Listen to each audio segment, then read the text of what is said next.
I'm going to remind you of a little clip. Are you? The biggest fallout you and I had, I think, was in 2014. Wasn't that big, was it?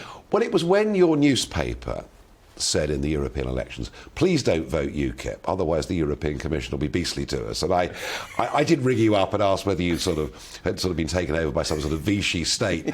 But let's have a look at this clip. And this is Christopher Hope at the UKIP manifesto launch of 2015. Have a look at this. Christopher Hope, Telegraph. Nigel, you say you've read the document fully. Are you happy that the only blackface in the document is on the overseas aid page? And secondly, can I ask you...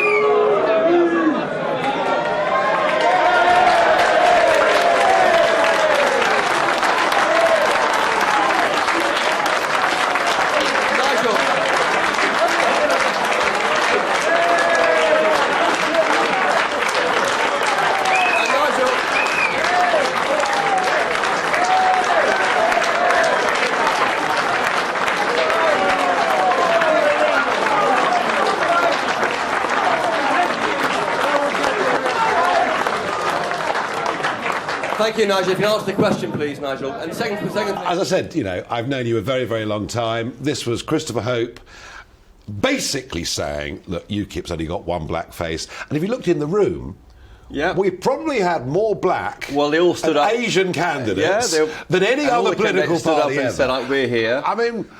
Yes, I think it was trying to make the point about... I think we made the point by standing up. You made the point back. I mean, that was the concern about UKIP for a lot of people, was that. So it was raising the point about...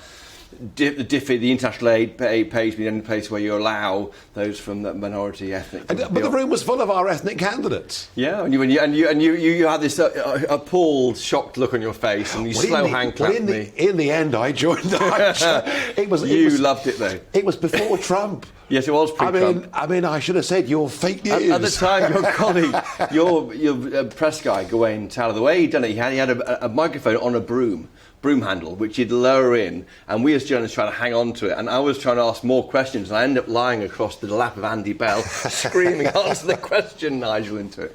That was when UKIP was a real threat to the Tory party. I mean, David Cameron was obsessed about you. He used to call you Nigel Farage. He used to hate the fact you were called Nigel Farage. He thought I gave you some dignity you didn't deserve. That was his position, not other people's. And I think they saw that the establishment, you were a problem. I think for journalists, UKIP was a great story, though, wasn't it? I mean, I think it was just always fun. It was always slightly mad. Great fun people. I mean, because it wasn't you tried to be professional, and it always ended up going a bit wrong. I think in the end, we were quite professional. Yeah. But it took a very, very long time to get there. That manifesto, which Suzanne Evans drew up, that was of all the manifestos you did in 2010, 15, 17, I think you'd gone by then, the one in 15 was the one you were most proud of, actually. And much of that manifesto keeps coming back in British policy. Look again at it, see what's being adopted keeps being adopted, keeps being debated. So I was actually very, very proud of that. And it's hard for you. I mean, like the guy on previously from Interstate Britain was saying there's no proportional representation in this country.